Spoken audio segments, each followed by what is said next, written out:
하나님 아버지, 저희가 이 시간 주님의 말씀을 공부하려고 합니다. 저희가 배우는 이 말씀을 통해서 저희가 주님과 더욱더 가까워지고 또 영적으로 성장해 나갈 수 있도록 도와주시기 원합니다. 예수님의 이름으로 기도드렸습니다. 아멘. 이 시간에는 먼저 저희가 계율을 좀 아주 간단하게 살펴보려고 합니다. 저희가 구약 계율 시간에도 한번 이 레위 계율을 다뤘는데요. 그때보다 좀 더 간단하게 이렇게 요약된 형태로 계율을 이야기하고 다음 시간부터 이제 레위기 본문을 나가도록 하겠습니다. 레위기는 아시는 것처럼 성경의 세 번째 책이고요. 또 이제 레위 지파와 제사장들이 성막에서 섬기는 것에 관한 그런 책입니다. 창세기는 이제 모든 것의 시작이라고 볼 수가 있겠죠. 그래서 정말 모든 것들의 시작을 다루고 있고요. 이제 중반기부터는 이스라엘의 역사가 이제 시작되죠. 그러니까 이스라엘의 직접적인 역사라기보다는 이스라엘의 선조들, 조상들의 역사인 거죠. 그래서 이스라엘이 과연 어떻게 누구로부터 시작했는지를 창세기가 또 말씀해주고 있죠. 아브라함부터 시작했다고 그렇게 자세히 보여주고 있습니다. 출애굽기에 와서 이스라엘이 이제 하나의 정말 본격적인 민족이 되는 거죠. 네, 불행하게도 이제 노예 상태에 놓이게 됩니다. 그래서 출애굽기는 속박으로부터의 탈출을 보여주고 있죠. 레위기는 바로 출애굽기 다음에 이어지는 책이고요. 속박으로부터 나왔으면 그 다음에는 하나님과 교제를 나눠야 되죠. 그래서 거룩의 길로 들어가야 됩니다. 그래서 출애굽기가 우리가 어떻게 영적으로 구원받았는지를 영적으로 보여준다면 이 레위기는 구원받은 사람이 이제 신앙생활을 어떻게 해야 되는지 이걸 또 보여준다고 볼 수가 있습니다. 레위기는요, 이 그리고라는 단어로 시작되는데요. 실제로 영어 킹제임스 성경에서 end로 시작을 합니다. 그래서 레위기는 그러니까는 독립된 책이지만 이 독립해서 혼자 존재하는 이야기는 아니라는 거죠. 그리고라고 시작한다는 건 앞에 이야기가 있다는 거고 그 앞에 이야기는 바로 출애굽기인 거죠. 레위기는 이스라엘 자손이 시내산에 머물러 있을 때 일어났던 사건들을 다루고 있는데요. 하나님께서 성막 안에서 질서 있게 경배하는 방법에 대한 지침을 주셨어요. 그러니까 하나님과 교제를 나누는 어떻게 교제를 나눠야 되는지 그 지침을 레위기에 주셨습니다. 그래서 창세기에서 우리는 망가진 인간, 타락한 인간을 보게 되고요. 출애굽기에서는 구원받은 인간을 보게 되죠. 레위기에서는요, 이제 경배하는 인간을 보게 됩니다. 레위기는 구속받은 사람들, 구원받은 사람들은 자신을 구원하신 분께서 거룩하신 것처럼 거룩해야 한다고 가르치고 있어요. 왜냐하면 레위기는 하나님과 교제하는 책이거든요. 출애굽기는 구원하는 책이죠. 어떻게 하면 구원받는지 구원의 방법을 보여주고 있어요. 바로 피를 통해서 구원받는다. 이걸 보여주고 있죠. 구원받은 사람은 이제 하나님께 경배해야 됩니다. 다른 말로 하면 하나님과 교제를 나눠야 돼요. 그래서 레위기는 어떻게 하면 사람이 거룩하신 하나님과 교제를 나눌 수 있는지를 보여주는 책입니다. 하나님과 교제를 나누려면요, 거룩해야 됩니다. 거룩하신 분과 수준이 맞아야 돼요. 내가 거룩해야지 하나님과 교제가 될 수가 있습니다. 레위기에서 하나님은요, 너희는 내가 거룩한 것처럼 거룩하라. 이 말씀을요, 여러 번에 반복해서 말씀하고 있습니다. 4번이나 반복해서 말씀하고 있어요. 내가 거룩한 것처럼 너희도 거룩하라. 주님께서는 우리에게 단지 악으로부터 떠날 뿐 아니라 이 악의 모든 모양으로부터도 떠나라. 이렇게 말씀하고 있습니다. 죄는 우리의 모든 영역에서 사라져야 돼요. 성경이 말씀하시는 것처럼 거룩함이란 세상과만 분리되는 것이 아니라 세상과 분리되어 주님께로 구별되는 겁니다. 주님을 위해서 구별되는 거예요. 세상과만 구별되는 것은 이거는 종교죠. 수도원에 있는 수동승들이나 아니면 절에 있는 깊은 산속 절에 있는 중들이나 세상과 구별되어 있잖아요. 근데 요즘은 꼭 그렇지도 않더라고요. 거기도 다 그 TV 보고 있더라고요. 예전에 저 어렸을 때 이제 절에 어떻게 해서 방문한 적이 있는데요. 주지스님 방에 들어가 보니까는 80년대 초반이에요. 그때 처음으로 비디오가 나올 때였거든요. 삼성에서 우리나라. 벌써 그게 있더라고요. 주지스님 방에 가니까는. 예, 세상과 분리된 곳인 줄 알았는데 그렇지도 않더라고요. 어쨌든 간에 세상과만 분리되는 거는 그건 종교죠. 세상과 분리되고 하나님과 연합해야 됩니다. 하나님께 구별되어야 돼요. 예, 히브리어 성경에서는요, 이 레위기가 그리고 그분께서 부르셨다입니다. 그러니까 이제 출애굽기에서 구원하시고 나서 이제는 거룩함으로 부르신 거죠. 모세는 4번에 걸쳐서 부르심을 받는데요. 떨기나무에서 부르심 받죠. 그 다음에 시내산에서 부르심 받고요. 19장에서 또 출애굽기 20장에서 또 부르심을 시내산에서 받고요. 그리고 이제 레위기 1장에서 이제 4번째 부르심을 받습니다. 레위기는 거룩한 곳을 집중적으로 다루고 있어요. 거룩한 곳, 거룩한 것에 관해서 집중적으로 다루고 있습니다. 그래서 레위기는 어떻게 하면 하나님께 나아갈 수 있는지 보여주고 있고요. 레위기는 이제 부르심을 받은 사람들과 또 아버지께 경배하도록 하나님의 말씀대로 경배하는 사람들을 하나님께서 찾고 계시죠. 그러니까 이 두 부류의 사람을 제외하고는 누구도 하나님께 나올 수 없다는 것을 보여주고 있습니다. 그러니까 하나님께 나오기 위해서는요, 먼저 하나님의 부르심을 받아야 되고요, 또 영과 진리로 하나님께 경배를 드려야 되죠. 이 두 부류의 사람만이 하나님 앞에 나올 수 있다는 걸 레위기가 보여주고 있고요. 레위기는 하나님께서 거룩함을 요구하시고 또 동시에 그 거룩함을 위해서 필요한 것을 제공해 주시는 분이심을 보여주고 있습니다. 그러니까 하나님과 교제를 나누려면 거룩해야 된다고 말씀을 드렸잖아요. 근데 우리는 거룩하지가 않죠. 근데 하나님께서 그래서 그 거룩함도 주신다는 겁니다. 신약 성도들도 마찬가지죠. 우리에게 거룩함을 주셨잖아요. 고린도전서 1장에서도 말씀하고 있죠. 거룩함, 의, 구속 이런 것들을 다 주셨습니다. 예수님을 받으면 다 가지고 있는 거예요. 예수님 따로 거룩함 따로, 예수님 따로 의 따로가 아니라 예수님 안에 의가 있고요, 거룩함이 있고요, 구원이 있습니다. 예수님이 내 안에 있으면 나도 다 갖고 있는 거예요. 거룩함도 갖고 있고, 의도 갖고 있고, 구원도 갖고 있고, 또 예수님 안에 생명이 있잖아요. 참된 생명, 영원한 생명이 있잖아요. 내가 예수님을 받아들이면 예수님이 내 안에 들어오셨기 때문에 영원한 생명을 저도 갖고 있는 겁니다. 영원한 생명 따로 받고 예수님 따로 받고 이것이 아니라는 거죠. 예수님을 받았으면요, 중요한 거 다 갖고 있는 거라고 보시면 돼요. 돈 같은 거는 안 갖고 있는 경우 있죠. 그것 빼고는 다 갖고 있는 거예요. 영원한 생명. 그러니까 하나님 앞에서 의미를 갖는 것, 중요한 것. 큰 왕자 심판석 앞에 섰을 때 의미가 있는 것. 돈은 의미가 없죠, 거기서는. 재산은 의미가 없어요. 근데 거룩함은 의미가 있어요. 의로움도 의미가 있죠. 영원한 생명도 의미가 있습니다. 이런 걸 갖고 있으면요, 큰 왕자 심판석 앞에서 두려울 것이 없어요. 예수님을 가지고 있으면 이걸 다 갖고 있는 거죠. 그래서 레위기는요, 하나님과 교제에 대해서 다루고 있는데, 하나님과 교제를 하려면 거룩해야 되는데 그 거룩함까지도 하나님께서 다 공급해 주신다는 것에 대해서 증언을 하고 있습니다. 그래서 레위기에는요, 이 거룩이란 단어가 굉장히 많이 나와요. 홀리, 거룩이란 단어가 94번이나 나옵니다. 이 레위기는 이제 크게 두 부분으로 쉽게 나뉘어지는데요. 이 전반부에서는요, 희생물을 통해서 하나님께 나아가는 방법을 보여주고 있습니다. 그래서 여기서는요, 5가지 희생헌물들, 또 제사장 직분, 이런 것에 대해서 설명을 하고 있고요. 전반부의 핵심 단어는 속죄입니다. 하나님께 나아가려면, 죄를 지은 인간이 하나님께 나아가려면 속죄를 해야 되죠. 그래서 속죄가 핵심 단어라고 볼 수 있고요. 1장부터 7장은 헌물에 관해서 다루고요. 27장까지 있죠, 여기는. 8장부터 10장은 헌신에 관해서, 11장부터 15장은 이제 정결에 관해서, 16장부터 17장은 속죄에 관한 법을 다루고 있습니다. 후반부에서는요, 분리를 통해서 하나님과 함께 걷는 방법을 보여줘요. 그러니까 분리라는 건 이제 보통 말하는 성별을 말하는 거예요. 성별, 더러운 것으로부터 완전히 분리된 것. 이것을 통해서 하나님과 함께 걷는 방법에 대해서 말씀하고 있습니다. 그래서 이 부분에서는요, 이제 7 명절과 규례들에 관해서 증언하고 있고요. 핵심 단어는 거룩입니다. 하나님께 나아가기 위해서는 속죄가 필요하죠. 하나님과 계속 이제 걷기 위해서는 거룩이 필요합니다. 18장부터 20장은요, 거룩한 백성, 21장부터 22장은 거룩한 제사장, 23장부터 25장은 거룩한 때, 또 26장은 정당한 봉, 27장은 이제 서원에 관해서 다루고 있습니다.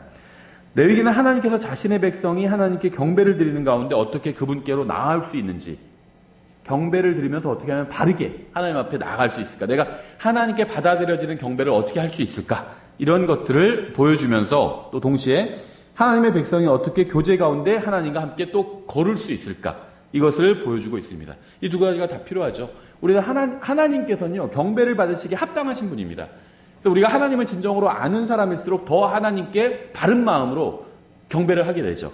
하나님께 우리는 경배를 드려야 돼요. 이건 굉장히 중요하고요. 그리고 나서 경배 들었으니까 이제 집에 돌아간다. 오늘 주일 경배 들어왔으니까 이제 집에 돌아가서 마음대로 살아야지. 이렇게 되면 안 되죠.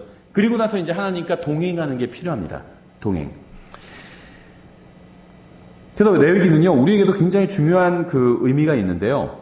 이 1장부터 17장까지, 여기가 전반부죠. 여기에 핵심 요소인 피는 십자가에서 그리스도의 죽음을 보여주고 있고요.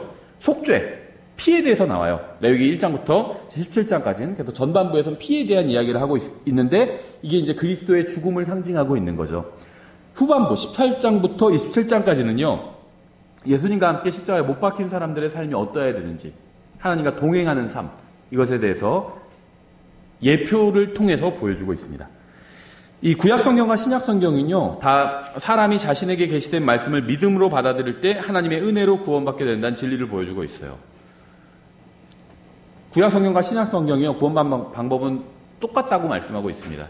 다 하나님의 은혜로 인해서 믿음으로 구원을 받는 겁니다. 행위로 구원받을 수 있는 사람은 없어요. 만약에 구약성경에 행위로 구원받는 게 가능했다면 예수님께서 십자가에 달려 돌아가시지 않았을 겁니다. 그 방법이 있는데 못하러 십자가에 달려 돌아가셨겠어요. 예수님의 십자가가 없었다면, 그러니까 예수님의 십자가라는 건요, 다른 무엇도 더해질 수 없다는 거예요. 인간의 행위가 1%도 더해지면요, 그게 그 행위가 가치 있는 거잖아요. 단 1%도 더해질 게 없었다는 겁니다. 예수님의 십자가에. 누구도 자기의 행위로 구원받을 수가 없었기 때문에 예수님께서 십자가에 달려 돌아가신 거죠. 그래서 이 구약과 신약 모두요, 이 구원은 전적으로 하나님의 은혜로만 가능하다는 것을 보여주고 있어요. 신약에서도 대표적으로 로마서에서 아브라함과 다윗을 예로 들고 있잖아요. 아브라함과 다윗은요, 이스라엘 백성에게 있어서 가장 훌륭한 사람입니다. 마태복음이 아브라함과 다윗 얘기로 시작하잖아요. 예수님을 소개해야 되는데 예수님에 대해서 무지해요, 사람들이. 그럴 때 어떻게 소개하냐? 사람들이 아는 사람, 이스라엘 백성이 아는 사람 가운데 가장 훌륭한 사람을 예를 들면 되죠. 그러면서 이분은 이런 가장 훌륭한 사람보다 더 훌륭한 분이다. 우리나라에서 예를 들면 누굴 소개하는데 이분은 정말 이순신 장군보다 더 훌륭한 분이야. 그러면 최고의 찬사겠죠, 우리나라에선. 이순신 장군 하면 가장 훌륭하다고 생각하는데 그분보다 더 훌륭한 분이야. 이렇게 얘기하면, 그래? 그렇게 훌륭해? 이렇게 생각할 수가 있겠죠. 그래서 마태복음에서 신약 성경을 열면서요, 아브라함과 다윗 얘기를 그래서 시작할 수밖에 없었던 거예요. 예수님을 소개해야 되는데 가장 뛰어난 분이잖아요. 그래서 이스라엘 역사에선 가장 뛰어난, 이스라엘의 시조 아브라함이죠. 또 이스라엘 역사상 가장 훌륭한 왕, 하나님과 가장 가까웠던 사람 다윗이었죠. 이 둘을 예로 들었던 거죠. 근데 공교롭게도 로마서에서는 사람이 구원받는 예를 제시하는데 이 두 사람을 제시하고 있는 겁니다. 이 두 사람, 이스라엘에서는 가장 훌륭한 두 사람인데 둘 다 어떻게 구원받았죠? 행함이 없이 은혜로만 구원받았어요. 아브라함과 다윗도 은혜로만 구원을 받을 수 있었다면 누가 행위로 구원받을 수 있겠어요? 감히. 다윗처럼 하나님과 가장 친했던 사람도 행위로는 실패했잖아요. 그럼 누가 감히 행위로 하나님께 나아갈 수가 있겠어요? 아브라함은 하나님의 친구라 불렸던 사람이잖아요. 근데 아브라함도 믿음으로만 구원받았어요. 그럼 누가 행위로 구원받을 수 있겠어요? 그러니까 로마서에서 아브라함과 다윗 얘기를 하고 있는 거예요. 이 둘, 이렇게 훌륭한 사람 둘도 다 믿음으로 구원받았다. 아무도 이제 하나님 앞에서 명함을 내밀 수가 없는 거죠. 믿음이 아니면 구원받을 수가 없습니다. 행위를 제시할 수 있는 사람은 하나님 앞에서 저 어때요? 저 정도면 행위로 구원받을 수 있잖아요. 이렇게 얘기할 수 있는 사람은 아무도 없다는 겁니다. 그걸 보여주고 있는 거죠, 로마서에서. 여기서 신약과 구약에서는요, 다 사람이 행위로 구원받을 수 없다는 걸 보여주고 있습니다. 구약에서는요, 짐승 헌물들이 결코 죄들을 제거하지 못한다는 것을 또 보여주고 있고요. 히브리서에서 설명해주고 있죠. 또 사람을 완전히 깨끗하게 하는 것도 불가능하다. 짐승의 피로는 사람을 깨끗하게 하는 게 불가능하다. 그렇게 증언하고 있죠. 그러면 짐승의 피로 사람을 깨끗하게 하는 게 불가능한데 왜 자꾸 짐승을 잡아서 제사를 드리냐? 그건 모형으로 보여주는 거다. 마치 이렇게 짐승의 피로 사람의 죄를 씻는 것처럼, 사실은 그건 불가능한데 모형으로 이렇게 씻는 것처럼 나중에 진짜 사람의 죄를 제거할 수 있는 그 피로 사람을 씻어야 된다는 걸 모형으로 보여주고 있는 것뿐입니다. 모형으로 보여주고 있는 것뿐이에요. 그렇죠. 우리가 무엇을 할 때 항상 연습을 하잖아요.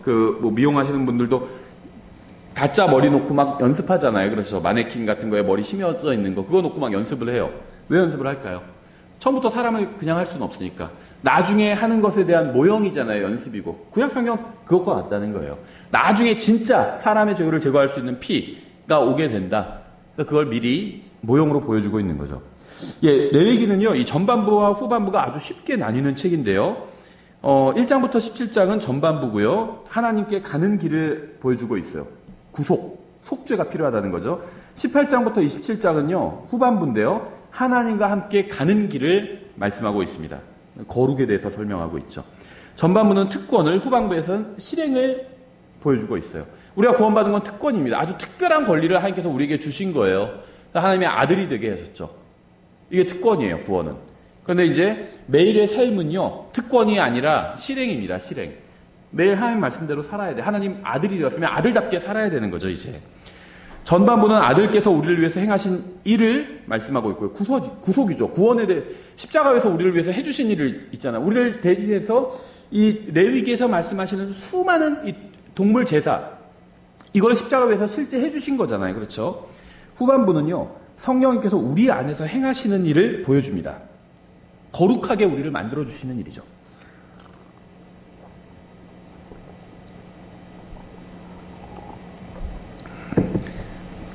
그래서 레위기 전반부는 객관적이고요, 법적인 성격이 강하고요, 후반부는 또 주관적이고 체험적인 성격이 강합니다. 하나님과 동행하는 것이기 때문에. 전반부는 하나님은 어떤 분이시고 무엇을 하시는지를 보여주고 있고요, 후반부는 우리는 어떤 사람이 하나님 앞에서 어떤 사람이 되어야 되는지를 보여주고 있습니다. 전반부는 원칙을 제시하고요, 후반부는 이제 행동 강령을 제시하고 있고요. 전반부는 우리의 지위에 대해서, 구원받은 사람의 지위에 대해서 말씀하고 있고, 후반부는 상태에 대해서 말씀하고 있습니다. 하나님의 아들이 어떤 상태로 있어야 되는지.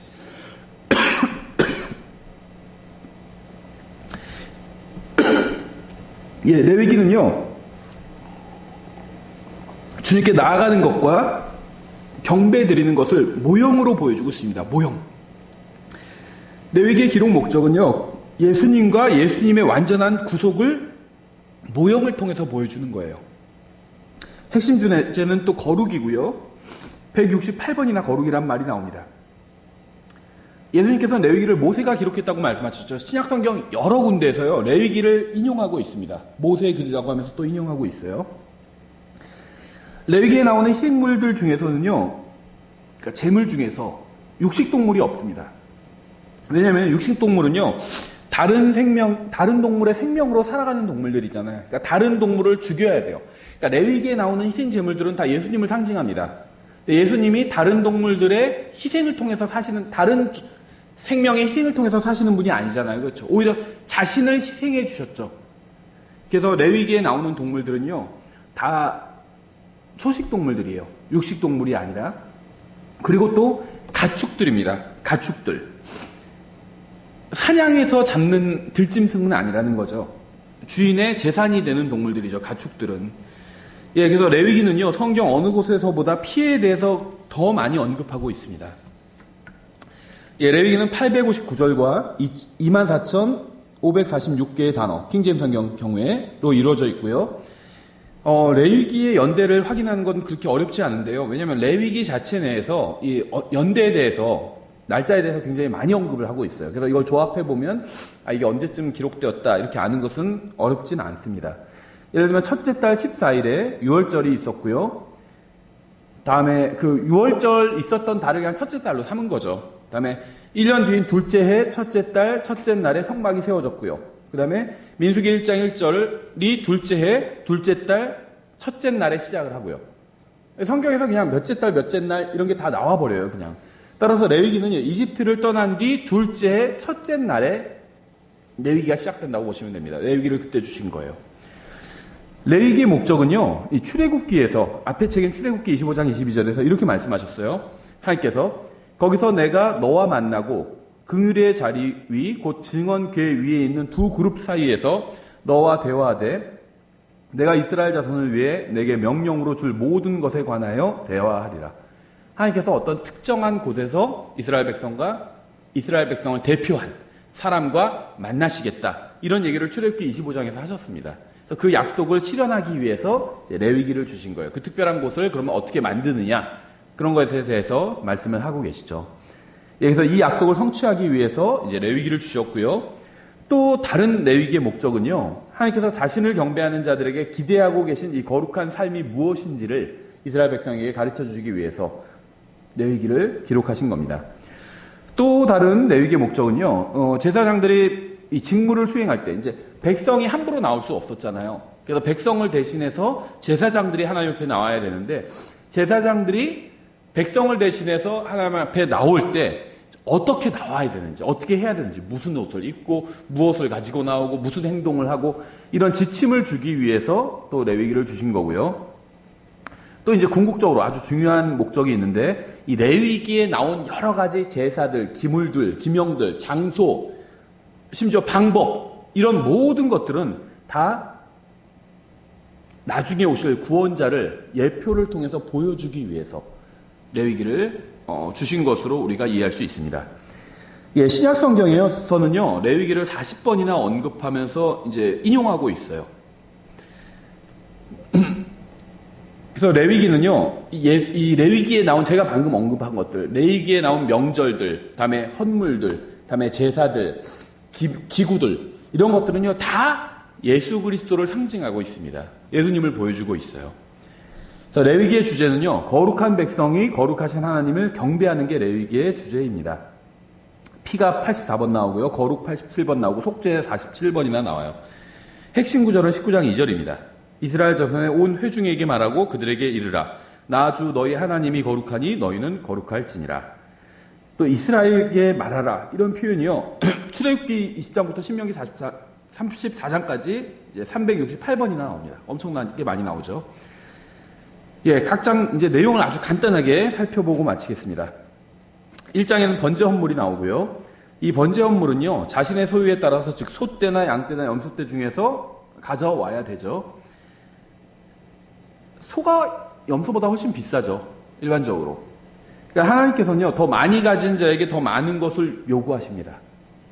어떤 사람은 좀 똑똑하고요, 돈도 많고요, 태어나보니까 부잣집이에요. 하나님께서 그 사람에게 더 많은 것을 요구하시겠죠.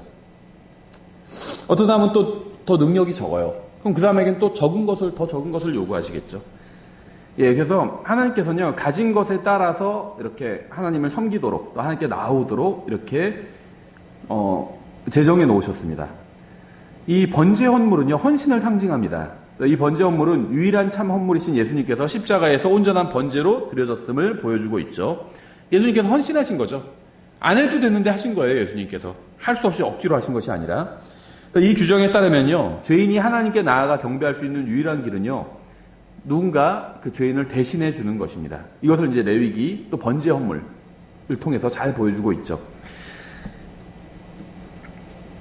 이 번제 헌물로 드릴 수 있는 이제 그 희생물이 4가지 종류가 있어요. 그러니까 자기의 재산 정도에 따라서 이 4가지 중에 하나를 드리면 되는 거죠. 돈이 많은 사람은 이제 수소를 드릴 수 있겠죠. 소를 드릴 수가 있겠죠, 하나님께. 돈이 많은 사람은. 이것은요, 소는 죽기까지 순종하는 어떤 참을성 있고 잘 견디는 종을 예표로 보여줍니다. 당연히 예수님을 예표하는 거죠. 소는 인내심도 많고요, 열심히 일합니다. 예수님을 예표하고 있어요. 다음에 양을 드릴 수도 있습니다. 이거는 당연히 예수님을 예표하죠. 저항하지 않고 십자가의 죽음까지 자신을 굴복하시는, 십자가의 죽음도 기꺼이 받아들이는 예수님을 또 상징적으로 보여주고 있습니다. 또 염소도 예수님을 예표해요. 근데 성경을 보시면요, 염소는 일반적으로 이 죄인을 상징합니다. 그렇죠. 그래서 이 염소는요, 예수님을 예표하긴 하지만 우리를 대신해서 죄인이 되셨잖아요. 죄인의 자리에 서셨잖아요, 예수님께서. 그런 의미에서 예수님을 상징한다고 볼 수가 있고요. 이 염소는 일반적으로 죄인을 상징한다고 보시면 돼요. 그래서 그 민족들의 심판에서도 염소의 무리와 양의 무리를 하나님께서 나누시죠. 양의 무리는 의인들, 염소의 무리는 죄인들, 이렇게 상징하고 있죠. 그래서 염소는 일반적으로 죄인을 상징한다고 볼 수가 있는데요, 여기서는 예수님을 상징한다고 볼 수가 있어요. 우리를 대신해서 죄인이 되셨기 때문에. 그래서 예수님께서는요, 범죄자들과 함께 계수되셨잖아요. 범죄자는 아닌데, 이사야서 53장, 누가복음 23장에도 나오죠. 범죄자들과 함께 계수가 되었고 또 저주가 되셨잖아요. 죄인이 저주를 받아야 되는데 예수님께서 우리를 대신해서 저주가 되셨죠. 갈라디아서 3장, 고린도서 5장에 나오죠. 그래서 역시 예수님을 예표하고요. 다음에 산비둘기나 집비둘기, 이건 이제 가장 가난한 사람이 드리는 거죠. 산비둘기나 집비둘기. 이 비둘기는요, 애곡, 죄 씻음, 이런 걸 상징합니다. 또 가난과 관련이 있어요. 이 비둘기들은 레위기 5장이나 누가복음 9장에 나와요. 예, 2장에는요, 음식 헌물 이야기가 나옵니다. 음식 헌물. 이 헌물은 유일하게 죄가 없는 헌물로 밀가루, 기름, 푸른 것, 이삭 등으로 되어 있습니다. 그래서 화당이나 납작한 팬 위에 이제 이것을 만드는데요. 이거는 이제 음식 헌물은요, 어떤 인간의 노동력, 또 땅의 열매. 왜냐면 이제 그 곡식을 갖고 만드는 거니까 인간의 노동을 상징하죠. 이 곡식이. 땅의 열매, 뭐 또 문명, 또 만드는 것, 이런 것들의 결과물이라고 볼 수가 있는데요. 그래서 이 음식 헌물은요, 우리의 노동, 노력을 하나님께 드립니다. 이런 것들을 또 상징할 수가 있습니다. 내가 열심히 농사 지어가지고 그걸 갖고 열심히 또 그 곡식으로 만들어가지고 그걸 열심히 또 요리를 해서 하나님께 드리는 거잖아요. 인간의 어떤 노력을 상징해요. 하나님께 인간의 노력을 드려야 됩니다. 어떤 분들이 하나님께서 다 해주신 건 뭐 나 아무것도 안 해도 돼. 그런데 성경은 그렇게 말씀하고 있지 않아요. 내가 무엇인가 할 때 하나님께서 도와주시는 거죠. 그래서 그것의 의미를 보여주시는 거죠. 성령님께서. 내가 아무것도 안 하면요, 하나님께서 나를 통해서는 아무것도 하실 수가 없어요. 내가 내 몸을 내어 드려야 됩니다. 성령님께서 시키시는 일을 해야 돼요. 그렇게 했을 때 이건 내가 한 게 아니라 성령님께서 하신 것이다. 또 이렇게 인정할 수가 있는 거죠. 왜냐하면 진정으로 주님을 위해서 일을 한 사람은요, 알아요. 이게 내가 한 게 아니라는 것을 알게 됩니다. 성령님께서 일하셨다는 사실을 알게 돼요. 그래서 하나님께 우리의 노력을 바쳐야 돼요. 열심히 일해야 됩니다. 하나님 앞에서. 그렇죠. 하나님께서는 열심히 일하는 사람을 기뻐하세요. 가정을 위해서, 교회를 위해서, 국가를 위해서 열심히 일해야죠. 돈을 벌면 가정을 위해서 쓰죠. 교회를 위해서 씁니다. 또 국가를 위해서도 써요. 세금 내는 게 국가를 위해서 쓰는 거죠. 그래서 세금도 열심히 내야 돼요. 국가를 위해서 써야 돼요. 그래야지 내가 안전하게 살 수 있으니까. 이 음식 헌물도요, 예수님을 상징합니다. 성경의 모든 것이 예수님에 대해서 증언하고 있죠. 요한복음 12장에서는요, 예수님이 한 알의 미랄이라고 말씀하셨어요. 미랄. 음식이죠. 곡식이에요. 예수님께서 갈보리에서 짓 이겨지신 겁니다. 미랄이 짓 이겨졌어요. 가루가 된 겁니다. 가루가 돼야지 밀가루가 돼서 빵을 만들 수가 있잖아요. 예수님은 한 알의 미랄이셨는데 가루가 되셨어요. 갈보리에서. 그래서 우리를 위한 생명의 빵이 되셨습니다. 3장은요, 화평 헌물을 소개합니다. 그래서 이 헌물은 모든 사람에게 공통적인 헌물이에요. 이 화평 헌물은요, 하나님과 죄인의 화해를 상징적으로 보여주고 있고요, 당연히. 또 예수님께서 우리의 화평 헌물이시라고 로마서 5장 골로새서 1장에서 말씀하고 있죠. 그래서 예수님 안에서 우리는 하나님 앞에 깨끗한 양심을 갖고 정말 모든 이해를 뛰어넘는 평강을 또 얻을 수가 있습니다. 예수님으로 인해서 평강을 얻을 수가 있어요. 그리스도인요, 불안하면 예수님을 생각해보면 평안을 얻을 수 있습니다. 예수님을 생각해보면. 우리가 이 세상에서 일어나는 일들로 때로는 불안해할 때가 있잖아요. 북한에서 미사일 쏘고 핵 만들자고 그러면 불안할 수도 있겠죠. 예수님을 생각하면 불안을 떨쳐낼 수가 있어요. 그렇죠. 예수님을 생각하면, 우린 예수님 안에 있습니다. 누구도 우리의 영원한 운명을 바꿀 수가 없어요. 김정은이나 트럼프도 우리의 영원한 운명을 바꿀 수가 없습니다. 예수님만이 하실 수 있는 일인데, 예수님은 한번 구원받은 사람을 결코 내쫓지 않으신다고 말씀하셨어요. 그래서 우리는 예수님 안에서 평안을 얻을 수가 있습니다. 무슨 일이 일어나도 평안을 얻을 수가 있어요. 4장은요, 죄 헌물을 소개합니다. 이 헌물은 바치는 사람, 즉 제사장, 회중, 통치자, 일반인 등 대상에 따라서 약간 달라지는데요. 예표로는 이 헌물이 우리의 죄 헌물이신 그리스도에 의해서 우리의 죄들이 속죄받았음을 또 상징으로 보여주고 있고요. 예수님은 모든 백성의 모든 죄를 위해서 죄값을 다 치러주셨죠. 그래서 이 4장이 중요한 이유는요, 사람이 고의로 자원해서 죄를 지으면 구원을 잃어버릴 수 있다는 주장이 또 잘못되었다는 것을 이제 모형으로 보여주고 있고요. 또 4장 2절은요, 고의가 아닌 무지로 해서 죄를 지어도 죄 헌물을 바쳐야 된다고 말씀하고 있어요. 그러니까 뭐냐면, 보통 실수는 처벌을 하지 않거든요. 그런데 레위기에서는요, 실수도 처벌한다 이렇게 말씀하고 있는 겁니다. 그러니까 이 세상 법과 상충되는 건 아니에요. 세상 법에서도요, 실수는 처벌하지 않는데 결과가 중할 때는 처벌합니다. 실수로 사람을 자동차로 차로 치었어요. 근데 그 사람이 전치 2주 나왔어요. 그럼 구속 안 돼요. 보험 가입 다 돼 있으면 구속 안 됩니다. 죽었어요. 그럼 구속이 될 수도 있어요. 그거는 결과가 너무 중하죠. 전치 2주라는 건요, 조금만 아프면 가면 다 전치 2주 끊어주거든요. 그건 큰 결과가 아니잖아요. 근데 사람이 죽었어요. 그럼 결과가 엄청 크잖아요. 이거 엄청난 일이잖아요. 사람이 죽었다는 건. 그거는 처벌한다는 거예요. 그러니까 실수도 처벌해요. 일반 법에서 예외적으로. 하나님의 법에서는요, 실수도 처벌한다는 겁니다. 다시 말하면 몰랐다고 해서 봐주지 않는다는 거예요. 그래서 누구든지 죄를 지으면요, 비록 무지의 죄라 할지라도, 몰라서 지은 죄라 할지라도 반드시 죄의 헌물을 드려야 됩니다. 바꿔 말하면 예수님께서는요, 우리가 모르고 지은 죄도 값을 다 자기의 피로 치러주셨다는 거예요. 얼마나 감사해요. 그렇죠. 5장은요, 범법 헌물에 관해서 말씀하고 있고요. 이 장에서는 여러 가지 범법의 예가 나와 있습니다. 그래서 이 헌물은요, 보응과 또 회복을 상징하고 있고요. 예수님께서 우리의 범법 헌물이시라고 성경은 또 골로새서, 고린도후서에서 증언하고 있죠. 6장과 7장에서는요, 헌물에 관한 법을 다루고 있어요. 헌물들을 통해서 하나님께 경배드리는 데 필요한 것들을 보여준 다음에 헌물을 드리는 구체적인 방법을 또 보여주고 있습니다. 그래서 경배하는 자가 가져야 될 바른 태도가 무엇인지 보여주고 있고요. 또 끝부분에서 헌신에 관한 법, 또 관찰에 필요한 여러 가지 원칙들에 대해서 강조하고 있습니다. 여기서는 기름과 피는 먹어서는 안 되고 또 대리에서 교체해서도 안 됨을 보여주고 있죠. 함께 바치는 것들을 이거 저거 좋은 것 같은 데서 나쁜 것으로 바꾸지 말라고 말씀하고 있죠. 각 사람은 자기 손으로 직접 주님의 몫을 가지고 나와야 됩니다. 주님께 드릴 걸 가지고 나와야 되고요. 이런 것들은 이제 6장과 7장에서 보여주고 있습니다. 이 헌물의 종류는 굉장히 많은데요. 4장, 3장에서는 고기 헌물 나오고요. 또 7장에서는 범법 헌물의 고기 부분이 나오고요. 또 7장에서 화평 헌물 나오고요. 2장에서 음식 헌물, 또 23장에서 흔드는 빵 2덩어리, 또 24장에서 보여주는 빵, 그다음에는 14장에서는 이제 나병 환자와 또 기름에 관해서 나오고요. 이제 8장에서는요. 아론과 그 아들들이 기름 부음을 이제 8장에서 받게 되죠. 또 중보의 법이 제시가 됩니다. 그래서 이스라엘 최초의 제사장은 아론이었죠. 8장에서는요, 이스라엘의 제사장의 어떤 헌신, 의복, 직무, 기능들에 대해서 제시하고 있고요. 또 아론과 모세는 레위지파 출신이었죠. 그래서 이 레위지파 전체는요, 나중에 성막의 봉사에 있어서 일반적인 업무와 관련해서 하나님을 섬기기 위해서 구별이 되죠. 그러니까 레위지파 중에서 제사장들이 있어요.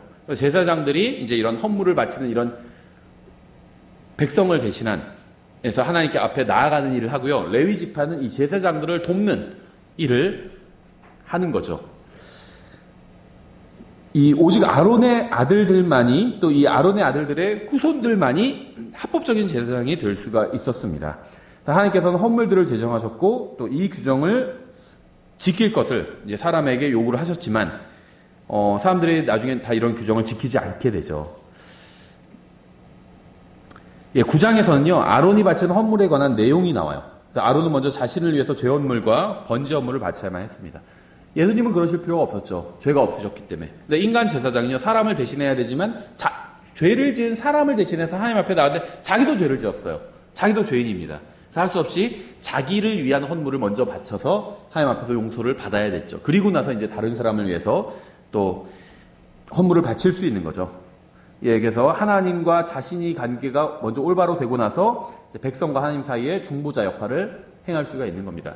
이게 사역도 마찬가지인 것 같아요. 그러니까 여기서 말하는 건 목사의 사역만 말하는 게 아니라 그리스도인들의 사역. 우리는 다 하나님 앞에서요, 말씀 사역자예요. 복음 전도자는 복음을 잘 전할 수 있는 특별한 은사를 받은 사람이죠. 복음 전도자 외에 다른 사람들도, 모든 사람들이 다 구원받은 사람들은 다 복음을 전해야 됩니다. 그렇죠. 그 말씀을 가르치는 것도 마찬가지죠. 말씀으로 다른 사람을 세워주는 것, 도와주는 것도 마찬가지예요. 말씀을 가르치는 은사를 받은 사람이 있지만 또 모든 구원받은 사람들은 다 말씀으로 다른 사람을 섬겨야 되죠. 근데 그러기 위해서는요, 먼저 자기가 하나님 앞에서 바르게 서 있어야 되죠. 하나님과 바른 관계에 있어야 됩니다. 그리고 나서 다른 사람을 도와줄 수가 있는 거겠죠. 10장에서는요, 인간 스스로 만들어낸 종교가 여기서 등장을 합니다. 바로 아론의 두 아들들, 나답과 아비후가 주님 앞에 이상한 불을 들이죠. 그러니까 하나님은 바른 하나님이에요. 그렇죠. 근데 하나님께 나아가는 방법이 잘못됐어요. 그게 종교라는 겁니다. 카톨릭도 하나님 섬긴다고 그래요. 개신교도 하나님 섬긴다고 그러고, 하나님 섬긴다고 하는 종교들이 꽤 있습니다. 근데 하나님께 나아가는 방법이 잘못됐어요. 그렇죠. 그게 문제죠. 그러면 그건 종교가 되는 거예요. 종교가. 나 바른 교회 다닌다고 해서, 바른 교회라는 건 하나님을 바르게 섬기는 교회죠. 그 교회 다닌다고 해서 내가 믿음 생활 제대로 하고 있는 건 아니라는 겁니다. 바른 교회에 나와서 하나님 앞에 바른 방법으로 내가 나아가고 하나님과 바른 방법으로 교제를 나눠야 돼요. 그래야 그게 종교가 아니라 신앙생활을 제대로 하고 있는 거죠. 이상한 불을 하나님께 드렸어요. 자기들 멋대로 하나님을 섬긴 거죠. 그래서 이들은 하나님으로부터 나온 불에 의해서 즉시 소멸되어 버렸습니다. 심판을 받았어요. 1장 7절에서 아론과 그의 아들들은요, 제단 위에 놓인 불에 관해서 지시를 받았고요. 이 불은 지속되어야 됐습니다. 아론은 바로 이 불에서 숯을 취해서 향로에 놓아야 됐어요. 그러니까 하나님께서 정해주신 불, 이 불로 하나님 앞에 나아가야 됐습니다. 그리고 그 또 향로를 들고 나서 휘장 안으로 이 불을 가지고 들어가고 그 가루를 또 뿌리고 해야 됐습니다. 또 이 향로에 불을 붙이는 데는요, 다른 불이 사용돼서는 안 됐어요. 1장에서 지정하신 그 불로 항상 향로에 불을 붙여야만 했습니다. 그런데 나답과 아비후는요, 직접 자신들의 불을 피웠어요. 10장에서. 그래서 결국 그들은 죽임을 당했습니다. 그래서 하나님을 믿고 경배한다고 해서 다 받아들여지는 것은 아니라는 겁니다. 모든 경배는 반드시 그분의 말씀대로 행해져야 돼요. 하나님의 말씀대로. 그래서 이 10장에서는 세 가지 불이 나와요. 하나님께 나아가는 바른 경배의 불이 나오고요. 그 다음에 거짓된 경배의 불이 나오죠. 나답과 아비후가 자기들이 만든 불이 나오죠. 그리고 하나님의 심판의 불이 나오죠. 나답과 아비후를 태워버렸잖아요. 소멸시켜버렸어요. 그렇죠. 11장은요. 히브리 백성의 음식법과 분리에 관한 법에 관해서 말씀하고 있고요. 앞부분은 음식과 관련된 내용이 나오죠. 이 음식과 관련된 것이요. 더 건강한 게 절대 아니에요. 여기서 말하는 음식들만 먹으면 건강하다. 이게 절대 아닙니다. 이건 건강에 관한 법이 아니고 이건 그냥 독특한 법이라고 보시면 됩니다. 이스라엘 백성은 음식 먹는 게 독특해. 우리도 그러잖아요. 어떤 사람 남들 다 먹는 걸 안 먹어요. 저 사람 참 독특하다 이렇게 얘기하잖아요. 그래서 이 음식에 관한 법으로 인해서 이스라엘 백성은 모든 세상 사람 민족들로부터 독특한 민족이 되었어요.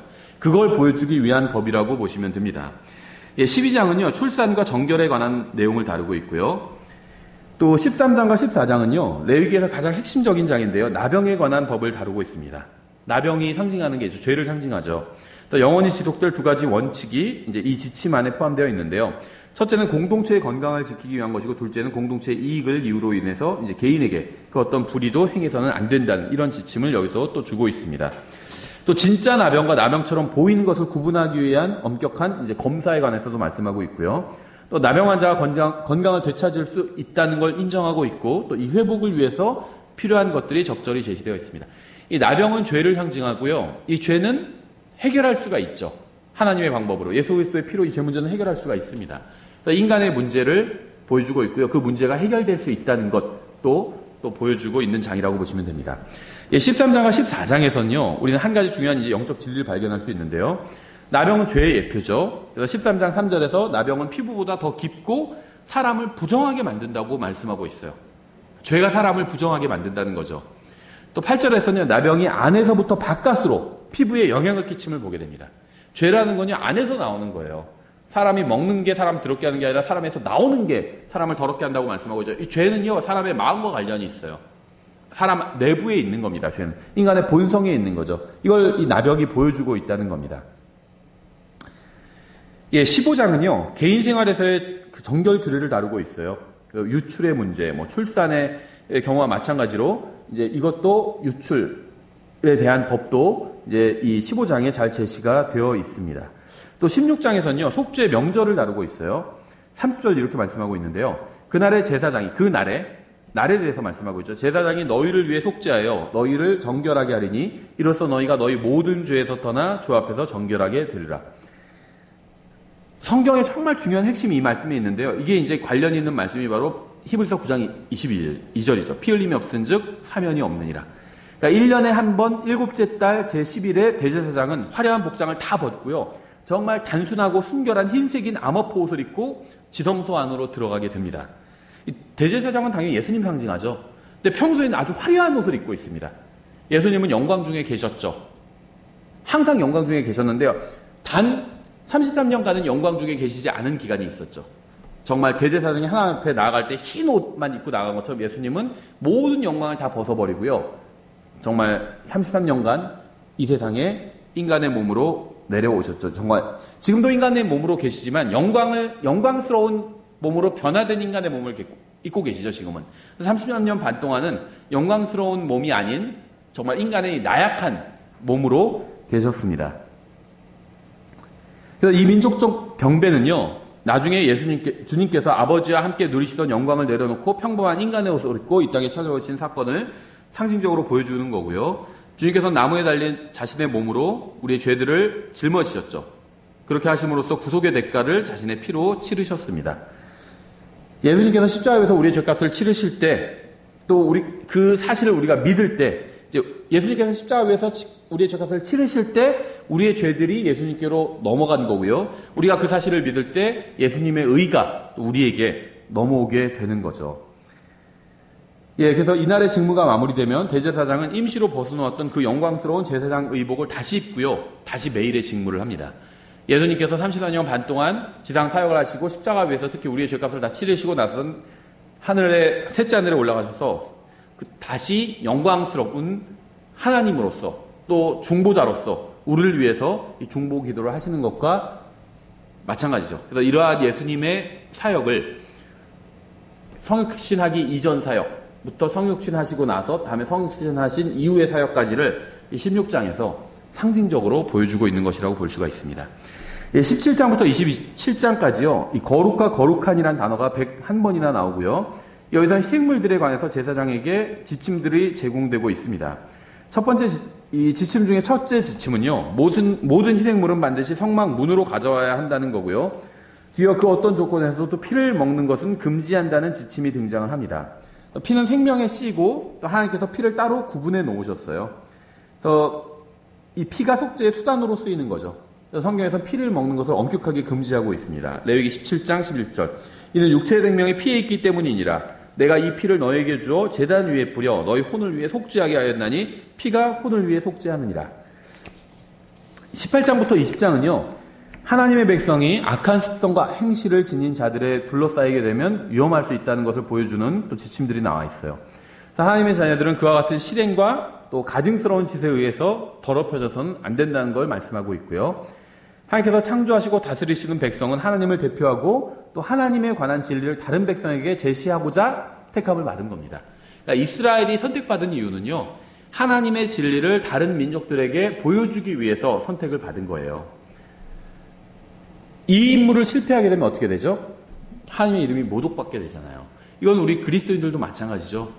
우리를 구원하신 이유가 여러 가지가 있지만요. 하나님의 놀라운 그 정말 영광을 사람들에게 보여주기 위해서 우리가 구원받은 거거든요. 근데 우리가 하나님의 말씀대로 사는데 실패하면요. 결국 하나님의 이름이 모독을 받게 되는 거죠.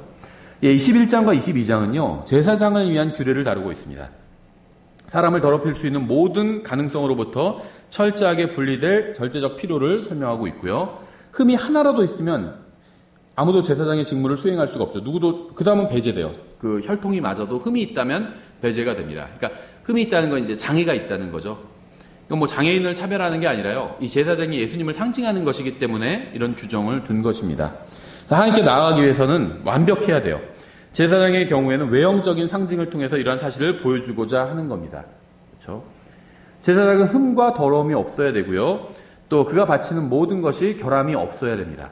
이러한 모든 것은 다 이스라엘 백성의 어떤 가장 중요한 존재 목적이 하나님에 관한 진리를 나타내는 것이라는 사실을 보여주고 있는 거죠. 23장은요. 6월절 명절을 보여주고 있습니다. 그래서 오늘날에 4월에 해당하는 달이 이스라엘 달력에서는 첫째 달이 되죠.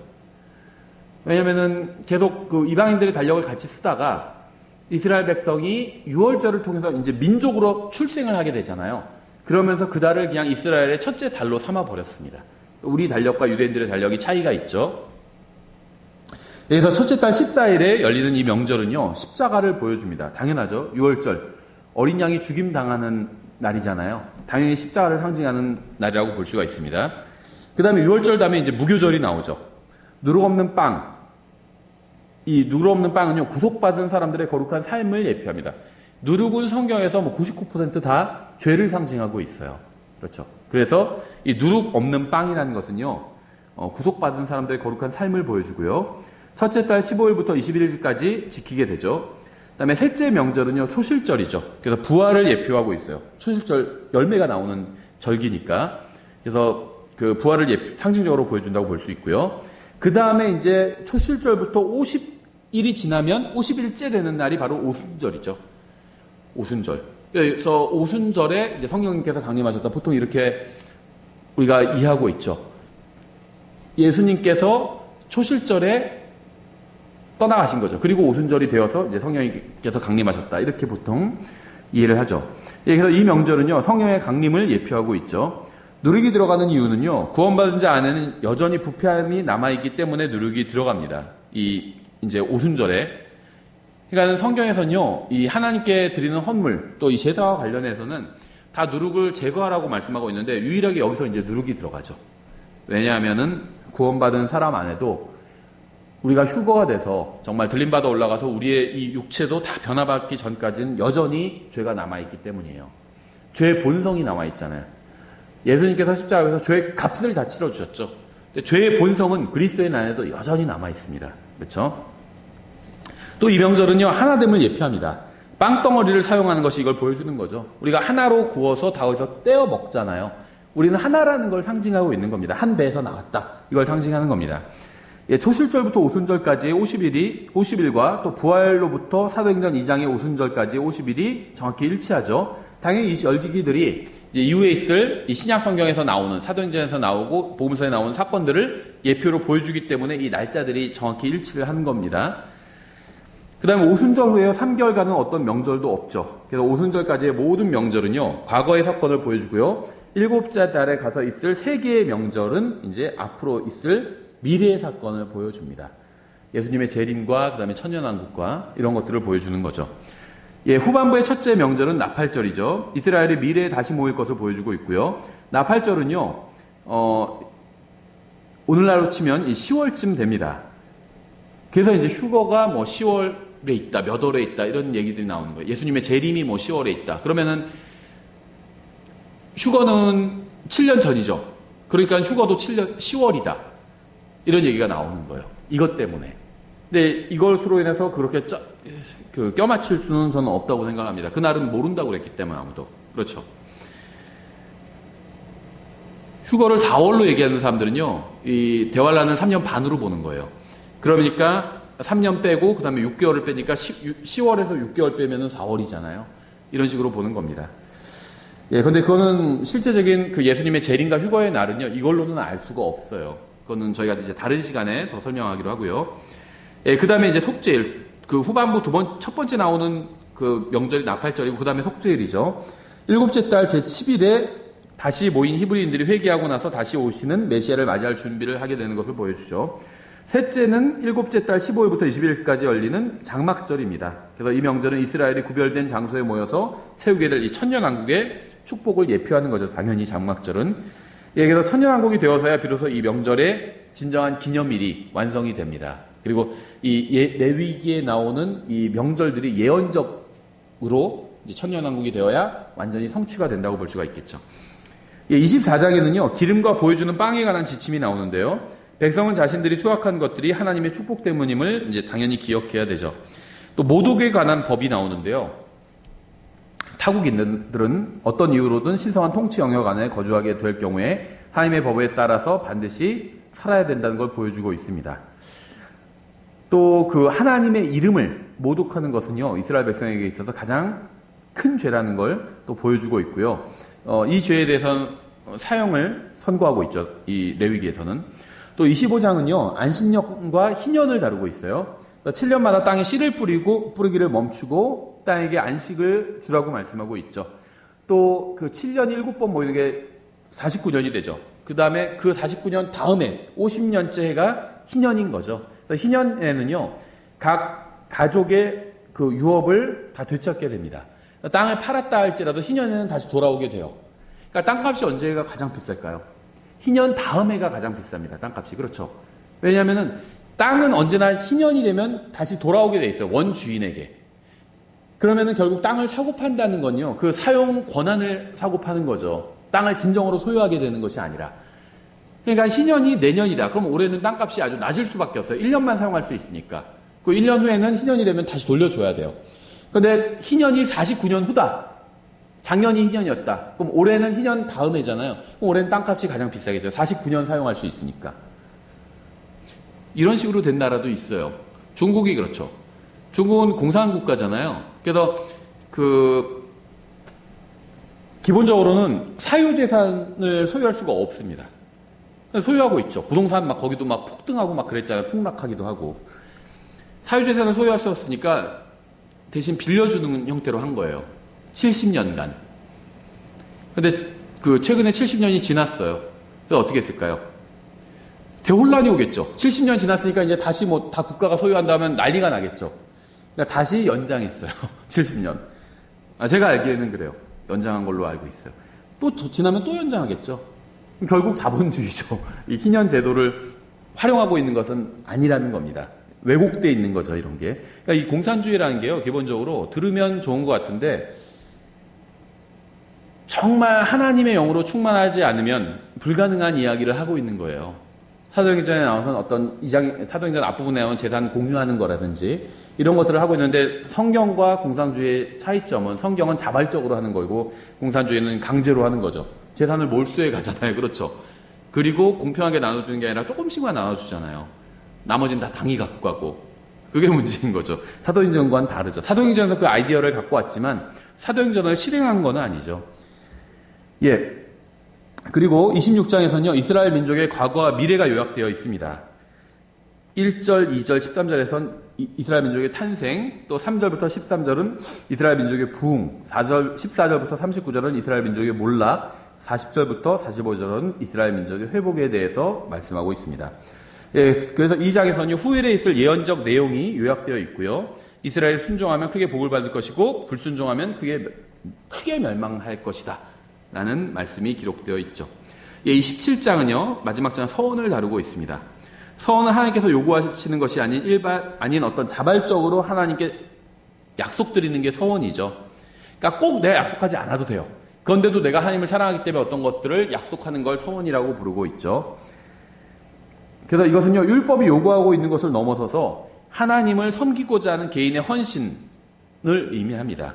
예, 그래서 이 서원은 반드시 해야 할 필요는 없지만 일단 약속했다면 지켜야 하는 거예요. 이건 영적으로도 우리에게도 마찬가지죠.